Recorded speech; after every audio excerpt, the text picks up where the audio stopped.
Good evening, good evening. Welcome all. My apologies for the delay. To the start of this. We're just waiting for one connection to Burgundy to come through, but we have online already 2 winemakers. So we're 2 out of 3, which is not a bad start. And the missing winemaker, his wine we're trying at the end is Alex from Moreau. But thank you all for joining. This is the 3rd tasting in our series of 2019 Burgundy on Primeur tastings. These samples have been shipped over very generously by the winemakers. We thank them enormously for that.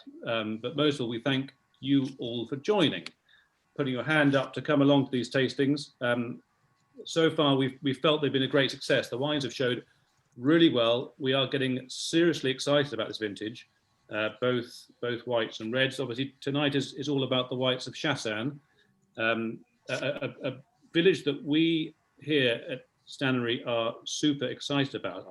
There's a feeling that there are more talented winemakers working in Chassagne than there are in Coligny and Moreau put together. And we have 5 wines from 5 very, very talented winemakers this evening. I will pass over to Jason in a moment. He'll say a few words about the vintage, about Chassagne in particular, and then he'll introduce the winemakers as we go. As ever, questions in the chat. Please do ask questions. The Moreau one, the first one, we didn't have enough questions, and Sarah started asking questions about vine positioned and clonal. It was too technical, Sarah. Let's get everyone asking questions. I will jump in as and when I see fit, but without further ado, Jason Haynes, there you are. I hope you're well, Jason. You're now on the screen. Good evening, London. Good evening, everyone from not so sunny Sussex. I'm very excited about this. Chassagne has long been a favourite village of mine, and we've been lucky enough to work with some fantastic growers since we set up the company back in 06. So this, I think, is going to be a real highlight of this series of tastings we've been doing. We may only have 5 wines, not 6, but I think quality rather than quantity is the order of the day here. We're delighted to have Philippe COLIN, Chassagne-Duvernay with us this evening, and they'll be saying a little bit about the villages, the vintages, and of course their domains and their wine. And if we're lucky, we will also get Alex Moreau. We're busy trying to, he is in front of a computer, which is great news. It's just a question of trying to get a connection. Obviously his little area in Chassagne doesn't have as good connection as Philippe's or Bastien's. So just going back to Chassagne for a moment, it's been certainly a challenging few vintages for Chassagne, particularly with frost, and 2019 was no different. And in fact, it suffered a lot more from frost than the other 2 major villages of Moreau and Coligny, where volumes down in 2019 more because of the dryness and the lack of rain, whereas Chassagne was heavily hit with frost quite severely. And I'm sure both Philippe and Bastien can talk a little bit about how they took steps to try and avoid some of the devastation caused by frost. But sadly, a lot of people lost up to 50% of vineyards. Some maybe only 30 or 40%, very much dependent on the vineyard. So in a way, the fact we've only got 5 wines, not 6, is perhaps a nice reflection of the impact of the frost in Chassagne earlier in the spring. Jason, just jumping in, Alex has joined us. So Alex has joined us. Oh, we have success. Well, that's great news. We'll welcome him shortly and get him to say a few words. The only other thing I really wanted to say was, I think Chassagne, I mean, Tom mentioned this briefly, that Chassagne really is going through a wonderful period of dynamism, quality. It has this sense of togetherness somehow. I mean, we've spoken to various growers about it, and there seems to be all about the greater good. It's not about whether it's just our domains. There is a sense that they're all from Chassagne and they all really want to make the wines of Chassagne better. And Oui, oui, vas-y. it's a very open village. I think a lot of ideas are shared, and that can only be good, I think, for the progress of all the winemakers there. And I remember in my early days in the wine trade when I was working for what was then the agent of Domaine Ramenet back in the mid-90s, in fact, and it was kind of Ramenet at that time, and maybe some of the other domains were a little bit in their shadow. Now I think there's a huge number of really fantastic domains, and as I say, we've got 5 here, I think, this evening, really pushing the boundaries, and I think giving Merceau and Polini an awful lot to think about.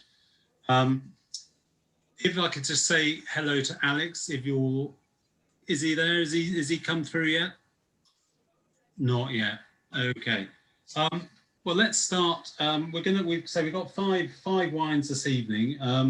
Interestingly, 3 of them are from our new producers, as I like to call them, that we have inherited through the acquisition of Domaine Direct back in the summer. So we've got Bastien from Domaine Coffinet-Duvernay. Then we have Morey, and lastly we'll have Bruno COLIN. He's not here with us this evening, but obviously Philippe knows him very well, being his brother. And in fact, it's going to be really fascinating because we have the same wine from each of them. So I'm sure Philippe can tell us a little bit about the history of how that came to be. And then obviously we'll finish with Alex's Chassagne-Montrachet. But coming to you, just starting with you, Bastien, if you could just give us a little brief history of the domain. I gather there's been a history of wine, or certainly viticulture, in the family for a number of years. But the domain was actually only established back in 1989. Is that right? Yes. It's my parents created Domaine Coffinet-Duvernay in 1989. But it's a domain since 4 generations. And my grandparents really developed it in 60s. Okay. We are only in Chassagne-Montrachet. We produce only vines in Chassagne-Montrachet. And it's a domain of 6 hectares. And with an aligoté, Chassagne Village with lieu-dit, and 8 premiers crus and 1 grand cru Bâtard Montrachet. Yeah, it's a fantastic lineup of Premier Crus that you have. It really seems to cover every area within Chassagne. And Bastien, obviously your father Philippe has been in charge of the domain since 1989, but I gather now slowly you're starting to take over. Yes, since 2012, I start to work with my parents, and now since 3 years, I really make wine. You're very young, back in 2012. Yes, I'm now 25. Wow, so you're only 17 back then. Yes. And have you, since you've been working at the domain, have you changed anything about how the vinification, about the harvest techniques? No, because since long time I like the wine of my father, and I don't want to touch anything. Just make the quality wine like him, and maybe.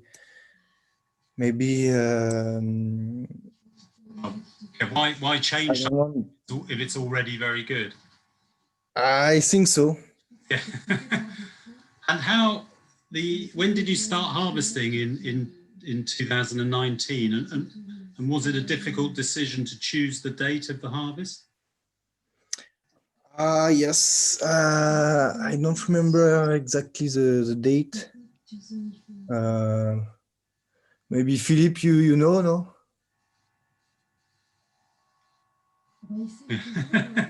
In 18, we harvest when.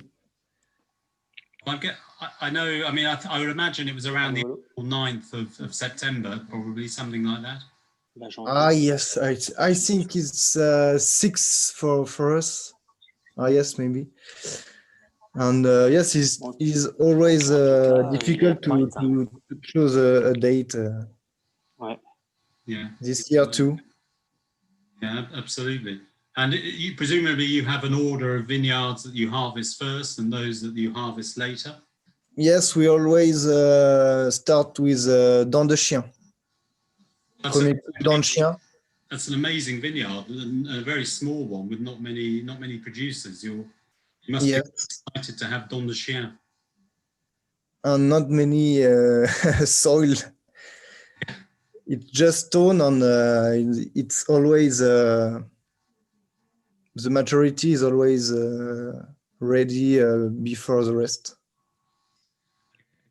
Something like 1 week before the rest. We won't talk too much about Dents de Chien because all the people watching will want to buy a case, and there won't be enough. There won't be enough to go around, sadly. Instead, we'll talk about the first wine of the tasting, which is your Fairendes, which is almost a sub-region, if you like, of the large Moreau vineyard, isn't it? And I think you've about half a hectare there. But it's not like lots of other Moreaus. When you think of Moreau, you think of a slightly richer, darker soil, perhaps more in keeping with soil for Pinot Noir, as a lot of Chassagne used to be planted with Pinot Noir.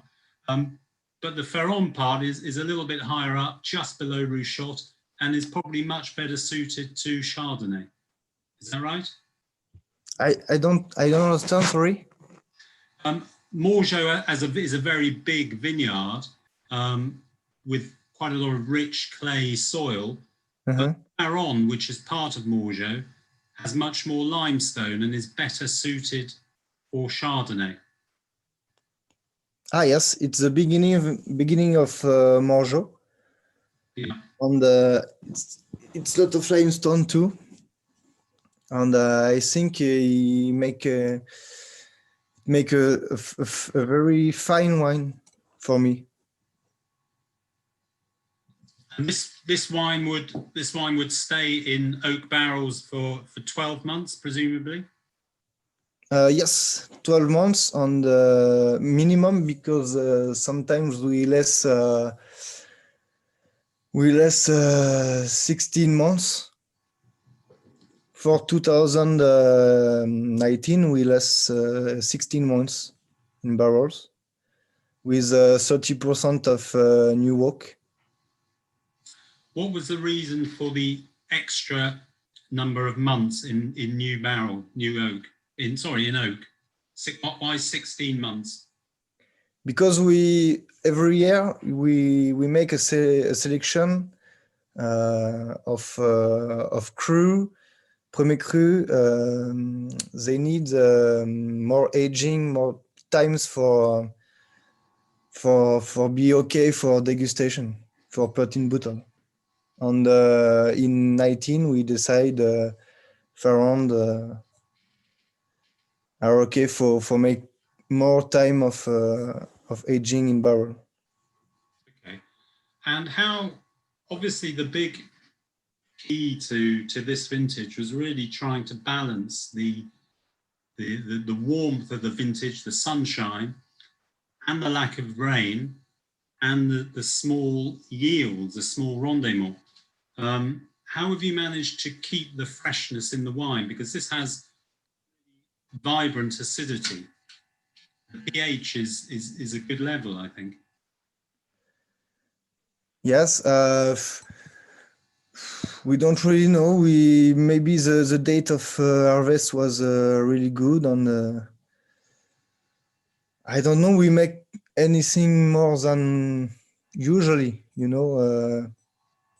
We make the same vinification every year, because we like vintage and we like terroir.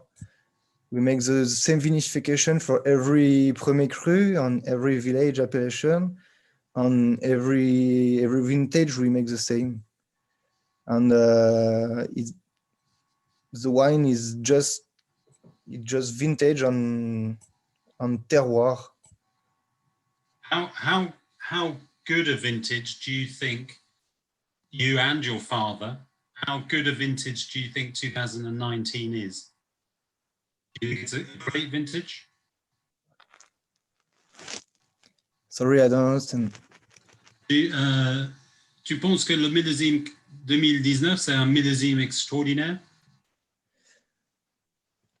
No, c'est it's not. It's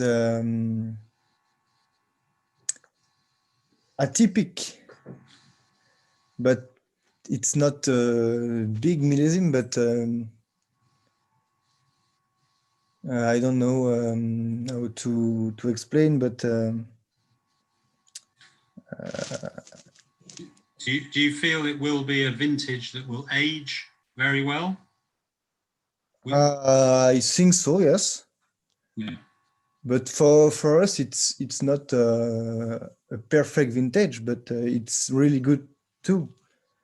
Mm.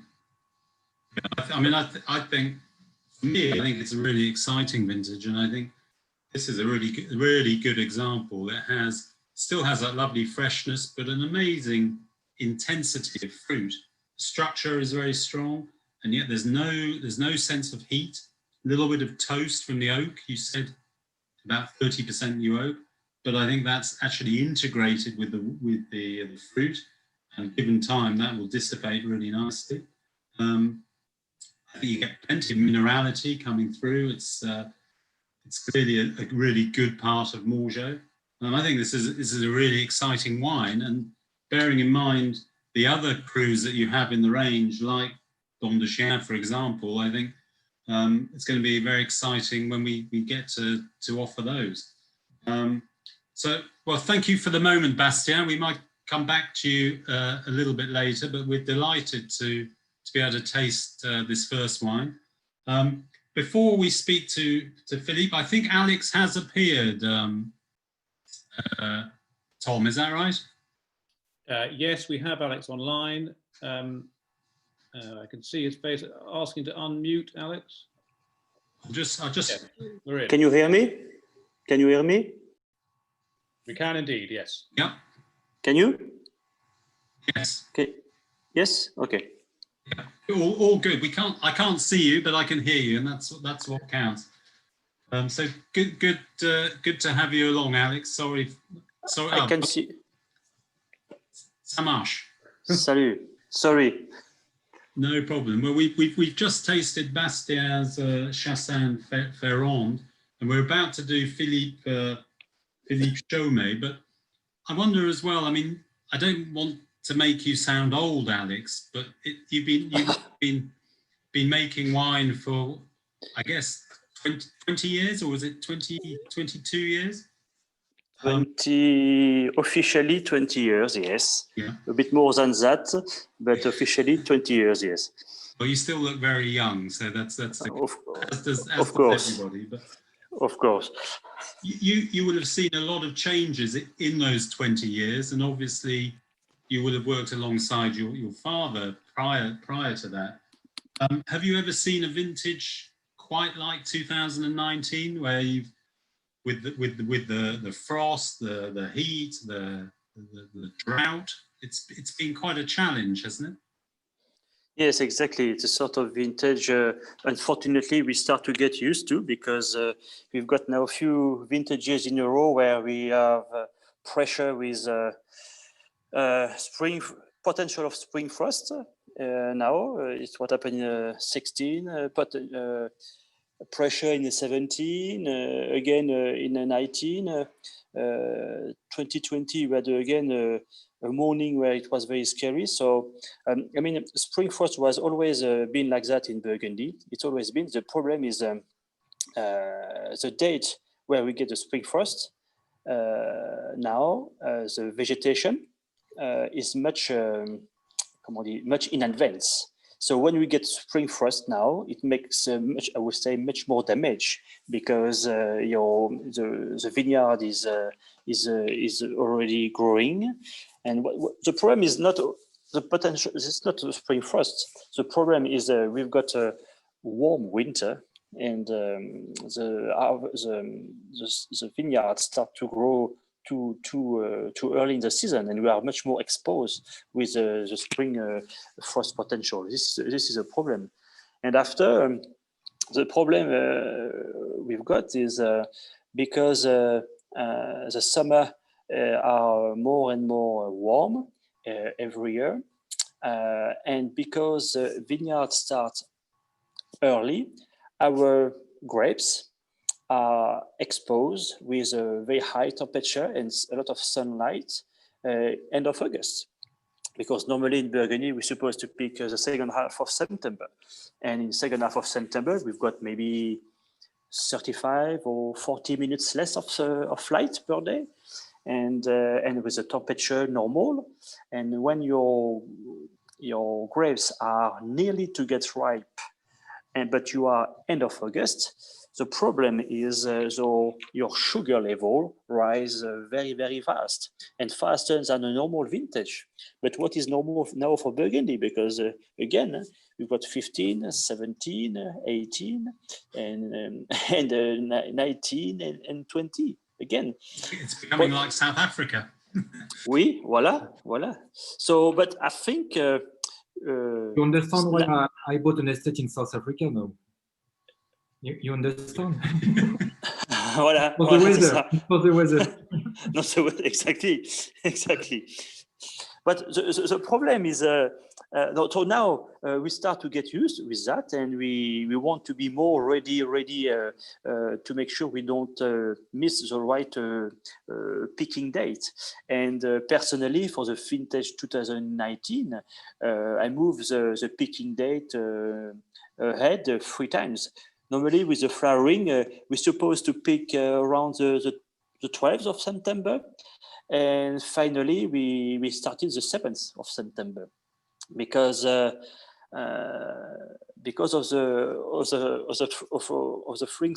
the spring frost.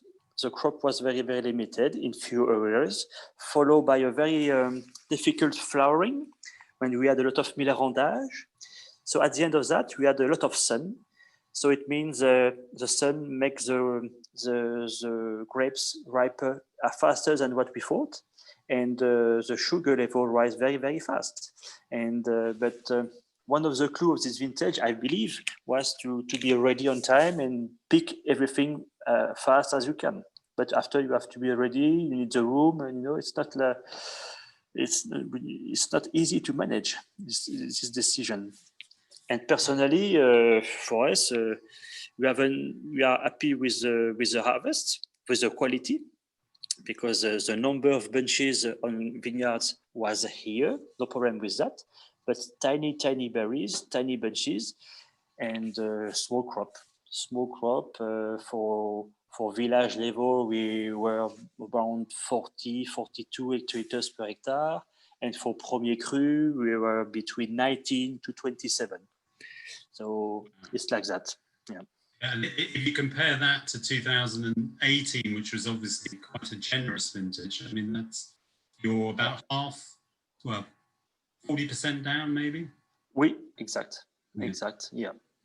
I guess the biggest challenge, though, is for winemakers with this early harvesting is, when are you going to take your holidays? Voilà, this is the main problem, maybe. I mean, normally you would go away in August, but now you have to look at going away in July. It's very.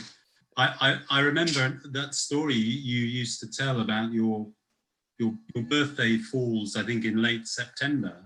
Exactly, 22nd. Yeah, you're right. Yeah, when you were growing up with your father, the harvest was one time. After, exactly. Yeah, before, yeah. Yeah, exactly. In the 80s, my birthday was always before harvest, because in the 80s they always picked late September, beginning of August, beginning of October. And when I was more teenager, my birthday was always during harvest, and now my birthday is always after harvest. You know, it's in 20, 25 years we can deny things are changing. Yeah. Well, thankfully, I think winemakers are learning to cope with it very well. And I think, as I was saying earlier, I think the village of Chassagne, with its very open approach amongst the winemakers, I think is leading the way. Alex, we'll come back to you a little later for a more general chat and specifically about your Maltroie. But I'd like now to go over to Philippe, who is freshly back from his winery in South Africa, and we're delighted to have him here this evening. Good evening, Philippe. Good evening, everybody. Could you give how difficult did you find frost a big problem in Chassagne, and did you have to start some fires in the vineyards to stop frost damage? No, so it's like Alex said before. Since a few years, the frost, the spring frost is a big problem. So now we use the candle, we use the fire. We fight every year for this during this period, because it's the same thing every year. The growth start very early, and we have to be careful. After in 2019, I think it's not the biggest problem for the vintage. It was the temperature during the summer. We had big hot temperature, because we had some grapes after the frost. The frost kept some grapes, but not too much. After this period, we saw a big potential for 2019, but during the summer it was so dry that we lose a lot of a percentage of the yield during this period. For the harvest, so we focus to start the 12 the same date like I said before. I just start the 11th. I think the most important thing it was to keep the balance. And you know, when we have a big temperature like that, the sugar concentrate, but also the acidity concentrate. So I think it's the key for 2019.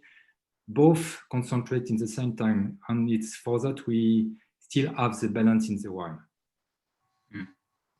I found an amazing intensity coupled with that freshness and balance. And we asked growers what vintage does this remind you of, and I think it's a unique vintage in a very, very positive way.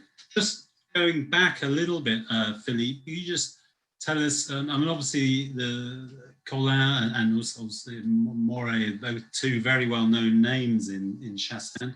Just a little bit how your domain came about, how it began.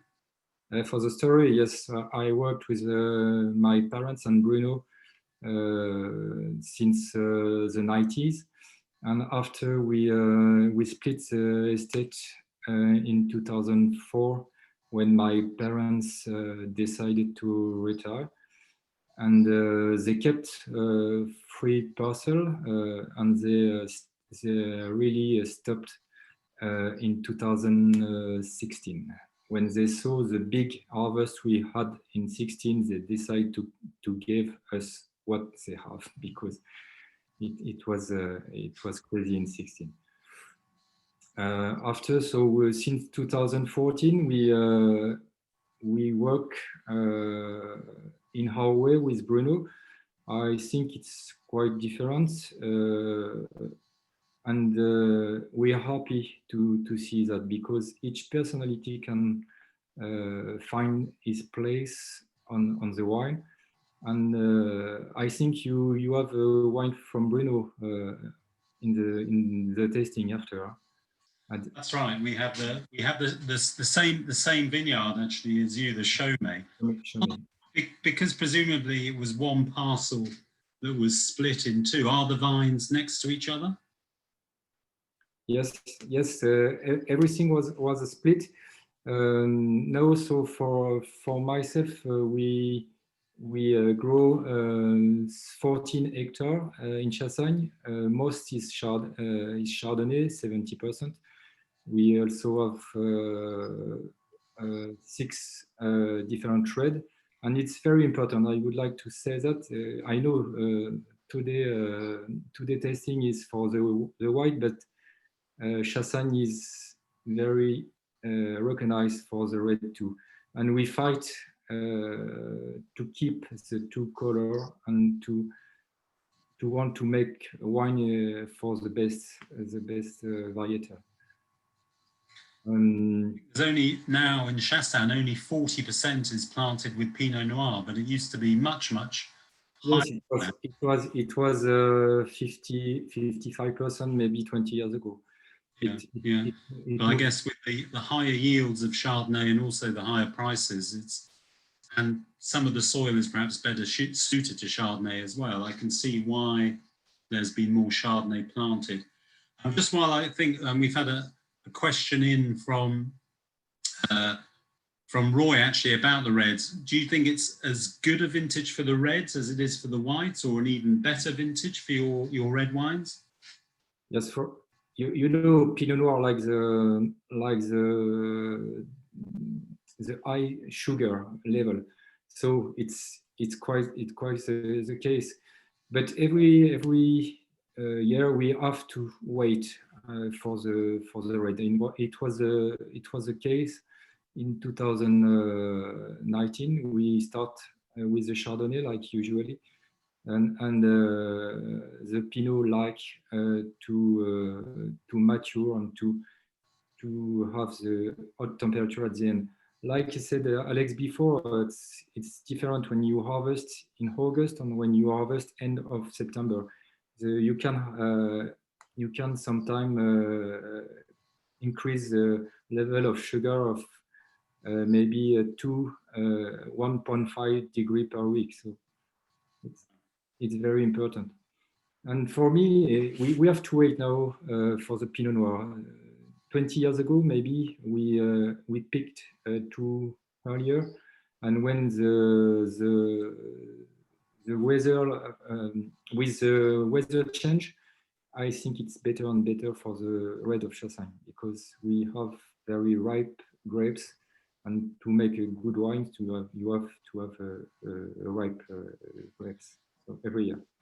It's interesting that, yes, as people have replaced Pinot Noir with Chardonnay, there's probably never been a better time to have Pinot Noir, because with the warmer summers. Because certainly, I think 25 years ago, trying to have red Chassagne completely ripe was a challenge.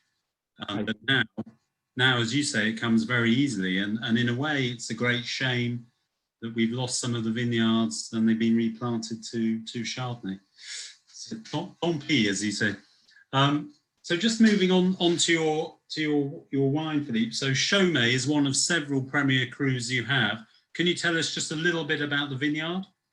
Yes, the Chaumées is my biggest Premier cru in Chassagne. It's in the slope. It's just close to the carrier of Chassagne. The soil is very rocky, and now the parcel age is quite 40, an average of 45 years. So I think this wine start to be very interesting with the complexity. Before it was more maybe acid, or maybe not enough complex, but now with the age of the vine, it's quite better and better. And specifically with this type of vintage, Chaumées area where we need to have more ripeness. So it's quite fine for this terroir this time. Chaumées is on the northern edge of the village towards Saint-Aubin and Poligny, isn't it? It's close to Saint-Aubin. If you drive to past the Chaumées, you find the Saint-Aubin-les-Charmois. So. And someone's just asked a question. Did you or your brother harvest the Chaumées first? No. We harvest the Chaumées in the middle. Often we start with the Grand Cru with the side of Puligny, and after it's for me the Chenevottes are more earlier in the harvest, and Chaumées it's in the middle of the white. We continue with the village, but every year we start with the Premier Cru. And when you were picking Chaumées, did you see Bruno next to you picking at the same time? We start every year. We don't talk about the start date, but we start exactly the same day since 10 years, I think. Really?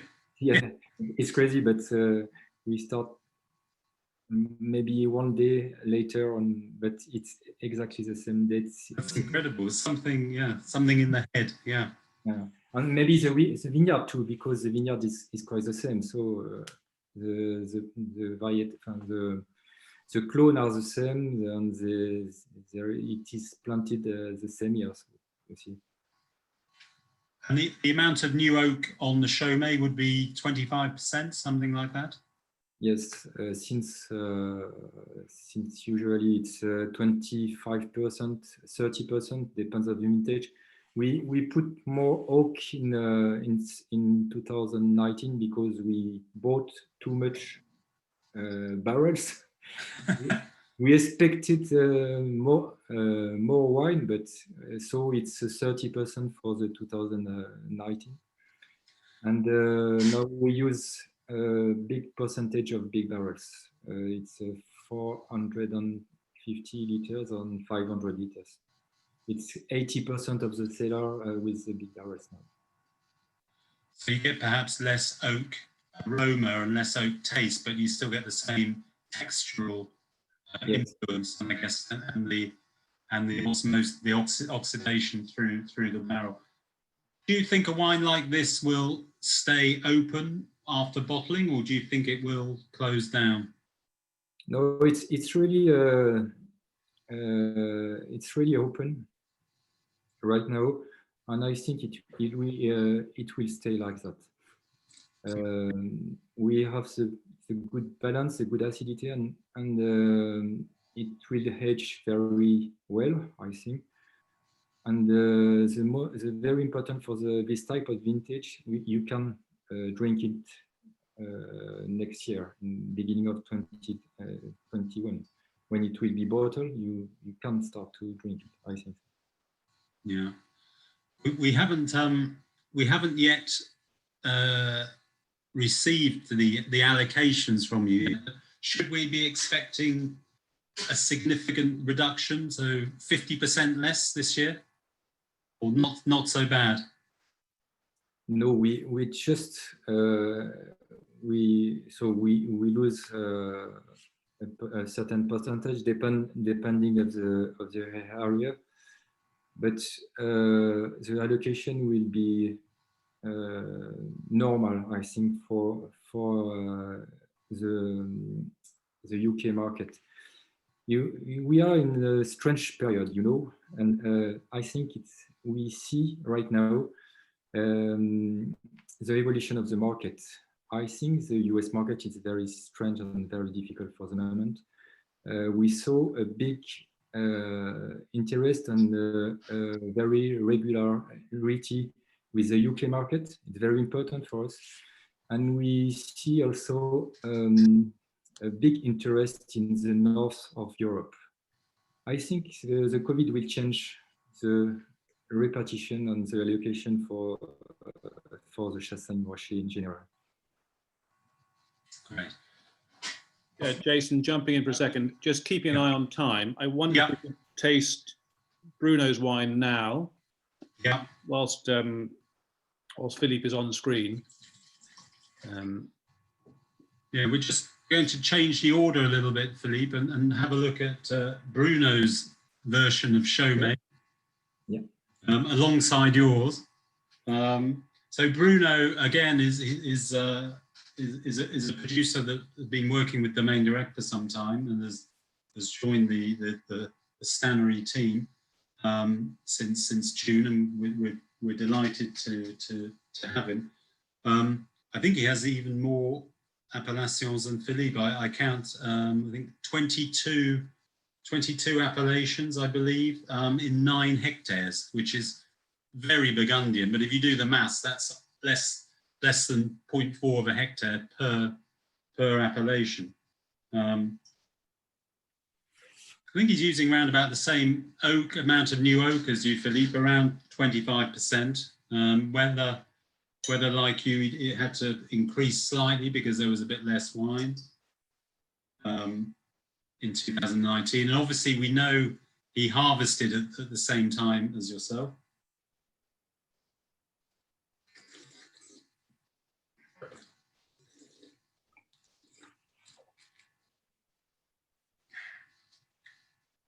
I mean, I gather he has a mix of 3 different vine ages, averaging around about 30 years. I think the oldest is about 65 years old, but the youngest at 16 or 17 years old. And some will bring concentration, some will bring vibrancy, so it should provide a really good blend, actually, of the 3. Bruno does an 18-month élevage, so reasonably long, 12 to 14 months in barrel, and then about 3 or 4 months in steel, just for everything to settle down.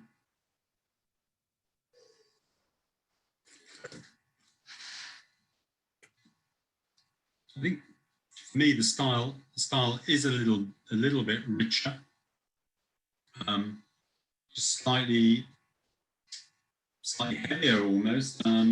It will be interesting to see the statistics on those, whether the pH levels are perhaps slightly higher here than they are in your wines, Philippe. And I think just getting for me, I'm just finding a little bit more oak than I found on Philippe's wine, even though we've got about the same percentages. Tommy, you disagreeing on that? You finding a bit less oak? Or? I think the wines have all got excellent weight to them. I find a little bit more dry extract on Bruno's wine, but a question coming in from Tony, talking about alcohol levels, which I think is a fascinating discussion for this vintage. Philippe, do you know offhand the alcohol level of your Chaumées? Is it nudging 14 or? No, it's 13.7. Okay. But it's not unusual. But if you have 13.3 in Chaumées, it's good. 13.7, it's quite high. But it's a vintage. It's like that. I think it's quite interesting.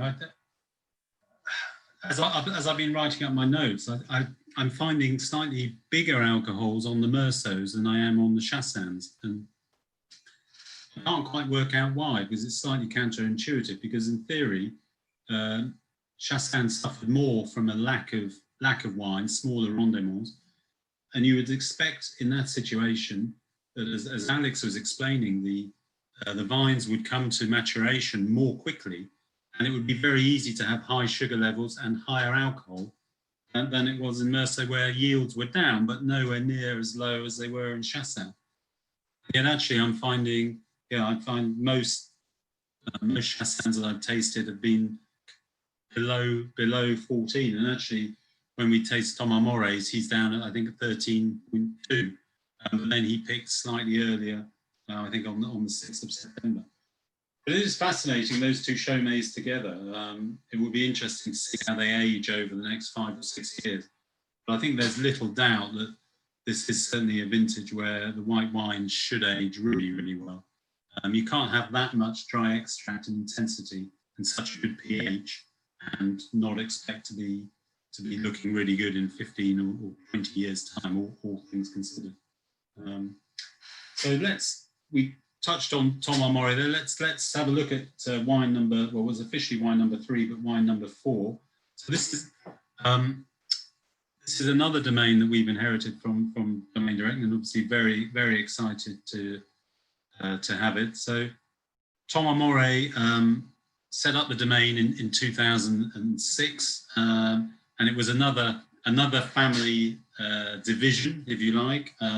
Him and his brother Vincent both kind of went their separate ways, and the interesting thing is they both make extraordinarily different wines. We've tasted both, and Vincent makes slightly more voluptuous wines, a little richer, a little more open. You could argue a little bit more extrovert, whereas Thomas, who is a little leaner himself, makes wine very much in his spirit. They're racy, they're tense, really quite different to the wines of Vincent, and actually a style that works really, really well in a rich vintage like this, because it's counterbalanced by a natural intensity of 2019, and yet you still have this wonderful, wonderful vibrancy, purity, and sense of terroir. So we look at this wine specifically, Chenevottes. So we're not too far from Chaumées. We're on that northern side of Chassagne, just a little bit further down, a little bit closer to Poligny rather than Saint-Aubin. The soil is perhaps a little more clay, a little more red soil than it would be in Chaumées, but it's also quite stony. And I think that sense of minerality or stoniness really comes through. Thomas is a great believer in early picking. I think he began just slightly earlier than you, Alex. I think he started on the 6th of September. And interestingly, we talked about alcohol. I think his maximum alcohol in his whole range was 13.2. So his attempts to stay on top of the vintage certainly worked in 2019. Just pacing through. So Jason, I'm super impressed with this wine. As you say, very strict and very different from the first 3 we've tasted. But I like the style. Roy asked, when did Thomas acquire the vines in Chenevottes? Is the answer 2007 or? It's quite interesting because I just thought I'd double check my facts, and he has a very, very good website for anyone who's interested. But Chenevottes is not on there, curiously. He has half a hectare of Chenevottes, so I'm not quite sure if it came a little bit later. So obviously he inherited his share of the vineyards in 2006. First vintage was 2007, but I'm not quite sure if Chenevottes did come a little bit later. Actually, just reading, Roy's been looking in Jasper's book, and it's not there either. So let's assume that maybe it happened after the publication of said book.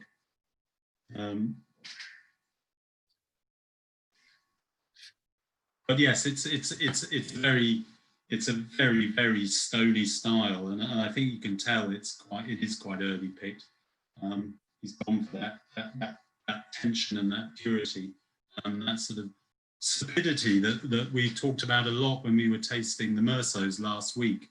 That sense of mouth-watering quality that really leaves you A, wanting to drink more, but B, also wanting to eat something with it. We're very excited to offer these wines. You'll be delighted to know we've just had some Geros and Magnums confirmed as well, so there'll be lots of things in large formats. And again, he's got an amazing array of Premier Cru vineyards. So I think a very, very welcome addition to the Chassagne portfolio. Yes, thank you, Jason. We must move on, looking at the time, and get Alex on screen and taste wine number 5. Yeah, Alex, come back in, Alex. So we're looking at your Maltroie today, Alex. Yep. Maltroie is one of those vineyards that seems to spread over almost all of Chassagne-Montrachet, including your back garden. Yep, exactly. How many hectares is it in total?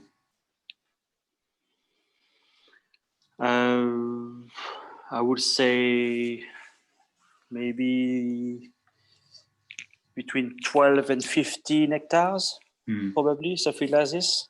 Yeah, maybe less. Yeah, I don't know.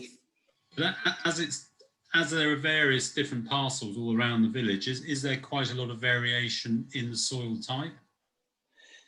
Probably, yes, you know, as Burgundy can be like that, of course. Of course, as any vineyard, or the top of the vineyard will be less richer, and the bottom will have more clay in proportion, of course. But yes, it's part of Burgundy, it's like that. We'll say Maltroie is mostly planted with Chardonnay. We still have a few Pinot Noir vineyards in this area, but today it's mostly Chardonnay, that's for sure.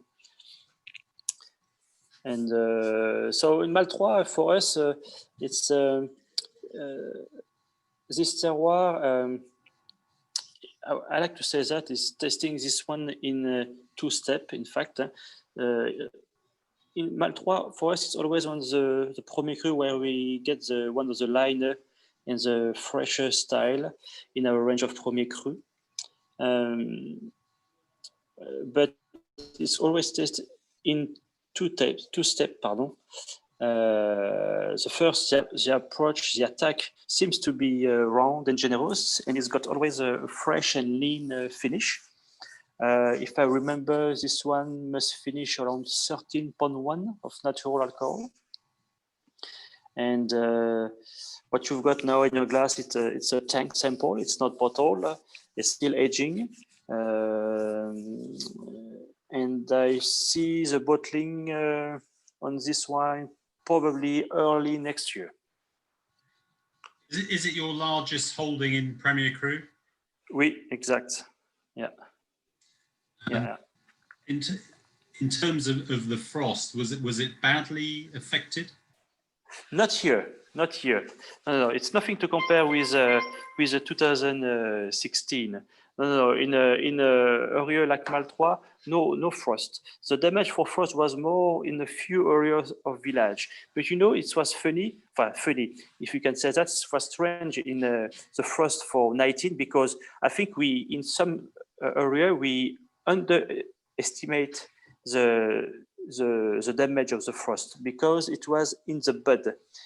The shoot was not, the bud was not cracked, we said, I think. So it was very hard to judge. And I remember I was suspicious in few terroirs close to the border with Chassagne-Montrachet. When I said, well, I'm not sure if we had frost or not, I asked my dad, you know, sometimes you need an old vision, an old view. And I asked my dad to see, come have a look in this terroir, this vineyard, and tell me what you think about the frost. And when he came back, he said, well, you know, I think 2 options. There is no much damage, or there is not much left. So, okay, it's about what I think too. So, and in few vineyards, the damage was more advanced, like that. But back to the Maltroie, no damage with the frost. But that's for sure, the damage was done with a late, not a late, but a long flowering, not a great razor during the flowering. The number of grapes per vine was good, no problem with that, but just tiny berries, what we call a lot of minerandage. So in fact, the number of days we need to pick our Domaine was exactly the same as usually, but the number, the final juice was not really there. It was like that. Yeah, it was just a wall of little grapes. Maybe not very good for quantity, but very, very good for quality. Yeah, because at the end, as Philippe said, it was warm weather, but we had to be ready and no pressure with disease, a super clean crop. So for that, it was a good point. But again, we did not, we say that in between growers, when you don't see much grapes in your land, at the end, there is much less juice than what we thought. And when you see more grapes on your land, sometimes you got more crops than what you think.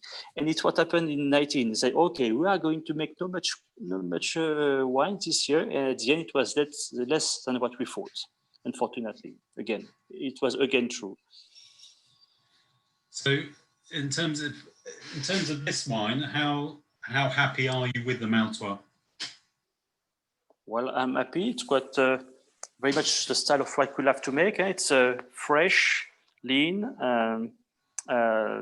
not too oyster, not too ripe. It respects what we think about terroir, I believe, and it's what I like in this vintage is the wine has got a lot of energy, and what I like in a Chardonnay is when you taste a wine and you don't need taste, you drink a wine and you want another glass. It makes your mouth fresh and nearly some salinity. And the vintage 19 gives a lot of that. I'm happy, but I have to be honest with you. During harvest, during the real picking time, I was a bit anxious because the weather was warm, and I was a bit anxious that the sun cover all the style of the different terroir. I was not sure if you would see very easily the difference between each terroir. But now, today, after 1 year of aging, that's not like this. The terroir, I think you have seen that when you came, Jason. Each terroir has got his own personality. It's very well what we like to make. Yeah, and Philippe mentioned he had slightly more new oak on some cuvées just because there was less wine. Were you the same on the même bateau?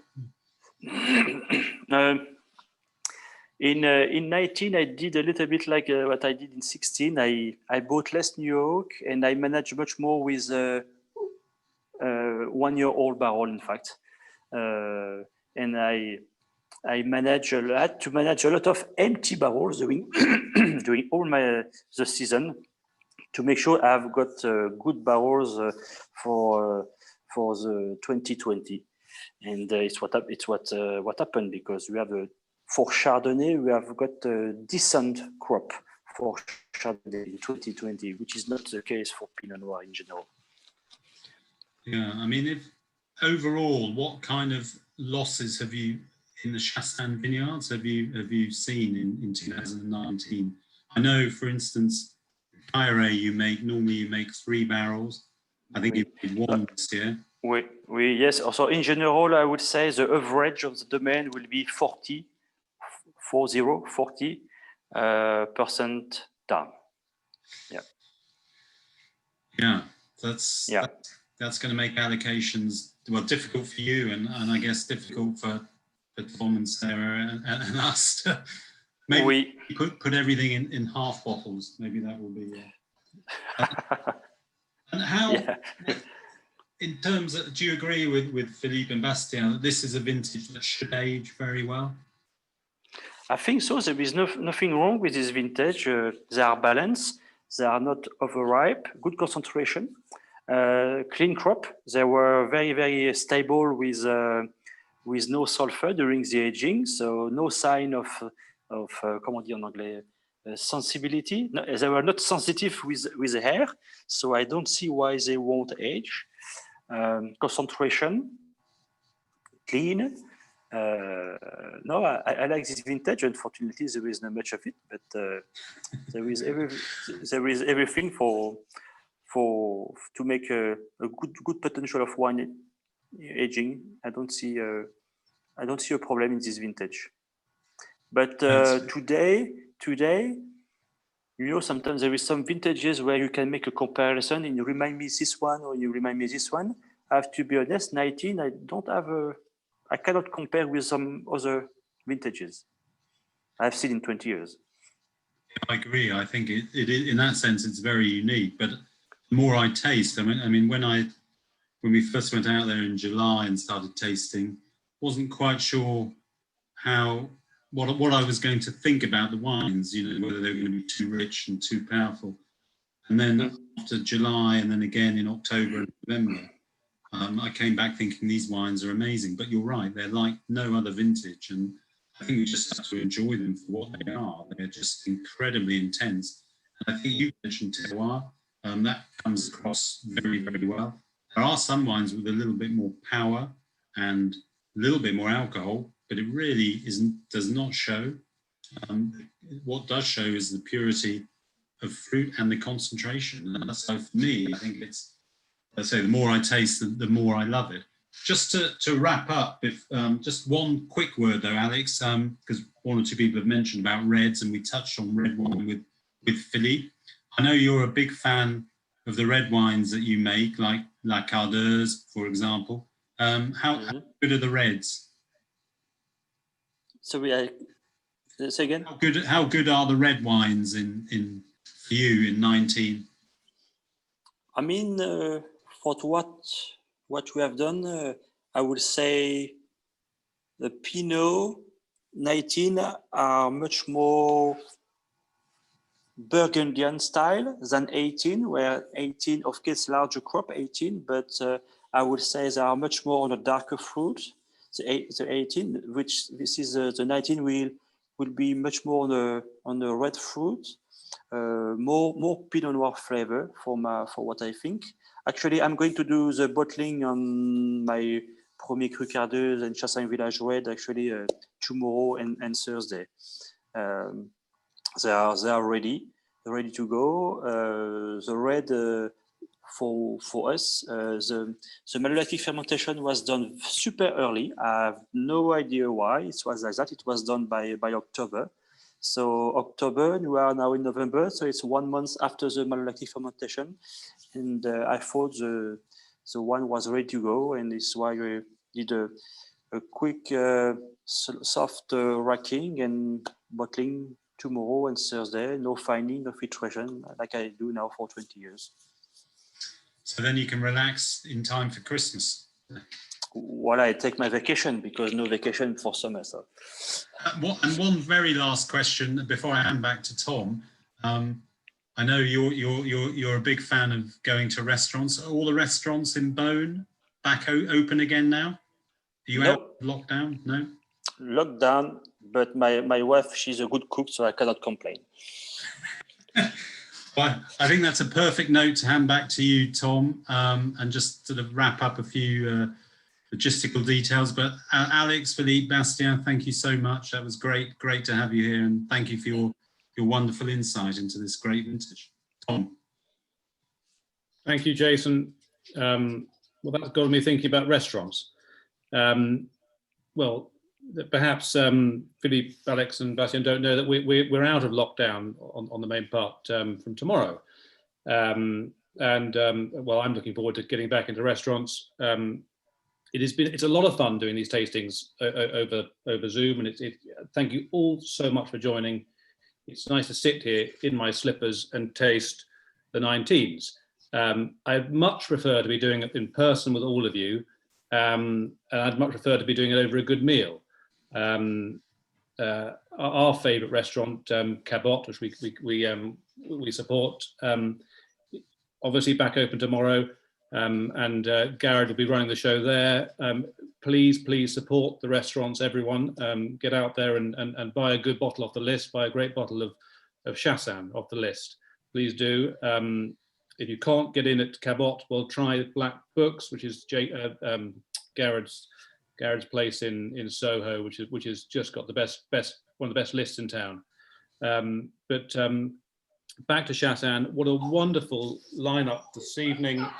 Sorry, the dog wants to go out, which must be it's over the hour. Thank you for all staying. We've had everyone stayed the full hour and 10 minutes now, and the 19s are singing in Chassagne. I've got to say, these wines were stunning. So again, Philippe, Alex, and Bastien, thank you so much for joining us. Jason, as ever, you've done a masterly job there, taking us through the wines. Thank you very, very much indeed. Everyone have a lovely evening, and see you all very soon. We've got the Polini tasting on Thursday, which I know some of you are joining. If you can't make it, then catch up on the recording. I hope, try to send out an offer this evening for these wines for everyone. I'm waiting just on a price or two from Jason, but once you ping them over, Jason, I'll fire that out to everyone. Thank you all. Thank you. Yeah, see you all very soon. Thank you.